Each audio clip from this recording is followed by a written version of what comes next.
पांडव को द्रौपदी के अलावा कितनी पत्नियां थी? महाभारत को अक्सर युद्ध, राजनीतिक और सत्ता की कहानी के रूप में देखा जाता है, लेकिन इसकी गहराई से कहीं अधिक है। यह कथा रिश्तों, कर्तव्यों और धर्म के उन पहलुओं को छूती है जो आज हमारे जीवन के लिए प्रासंगिक है। क्या आप जानते हैं कि द्रौपदी के अलावा भी पांचों पांडव की अपनी अपनी पत्नियां थीं? ये महिलाएं सिर्फ पत्नियां नहीं थीं, बल्कि महाभारत के घटनाक्रम में उनका भी महत्वपूर्ण योगदान था। आइए जानें उन अनसुनी पत्नियों की कहानी और यह भी समझे कि क्या हर पांडव को स्वर्ग की प्राप्ति हुई या नहीं। युधिष्ठिर, जिन्हें धर्मात्मा कहा जाता है, अपने सत्य और धर्म के लिए प्रसिद्ध थे।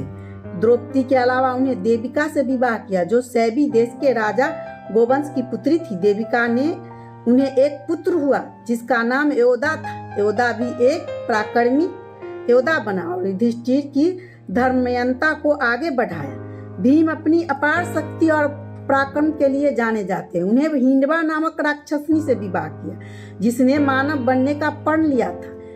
भीम से हिंडवा को एक पुत्र हुआ, घटोत्कच, जिसने महाभारत युद्ध में कौरव के विरुद्ध वीरता से युद्ध किया और बलिदान दिया।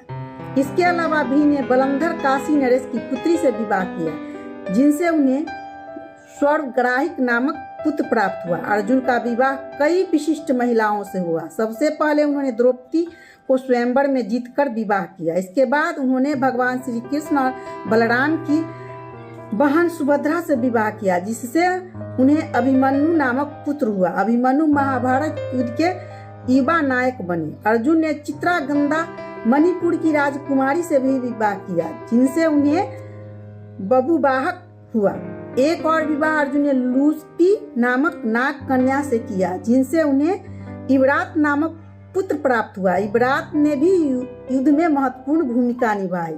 नकुल, जो अपनी सुंदरता और घुड़सवारी के लिए प्रसिद्ध थे, वे रेणुमती बेदी देश के राजा शिशुपाल की पुत्री से विवाह किया। उनके पुत्र का नाम निर्मित था। नकुल ने भी द्रौपदी का हर परिस्थितियों में साथ दिया। सहदेव, जो ज्ञान और ज्योतिष के लिए प्रसिद्ध थे, विजया मध्य प्रदेश की राजा की पुत्री से विवाह किया। उनसे उन्हें सुहोत नामक पुत्र प्राप्त हुआ। सहदेव भी द्रौपदी के प्रति समर्पित थे और हर पल उनकी मर्यादा और सम्मान की रक्षा के लिए तत्पर रहते थे। महाभारत की यह जानकारी हमें यह सिखाती है कि यह केवल वीरता और युद्ध की गाथा नहीं, बल्कि यह उन स्त्रियों को भी कहानी है जिन्होंने अपने पतियों के साथ हर मोड़ पर कदम से कदम मिलाकर साथ दिया। उन्होंने न सिर्फ पांडव का संबल बढ़ाया, बल्कि उन्हें सही मार्ग पर बनाए रखा। पांडव की पत्नियां सिर्फ सहचरी नहीं थी, वे अपने संघर्ष की साथी भी थी, उनकी प्रेरणा थी। यह कहानी आज के समय में भी यह संदेश देती है कि जब परिवार साथ देता है तो सबसे कठिन समय भी पार किया जा सकता है। धर्म, सत्य और कर्तव्य, यही जीवन के 3 स्तंभ हैं।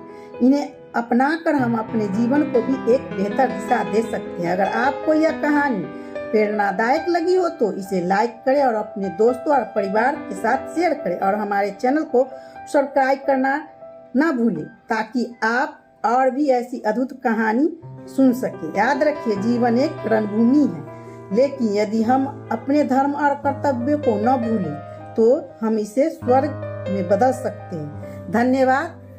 जय श्री कृष्ण।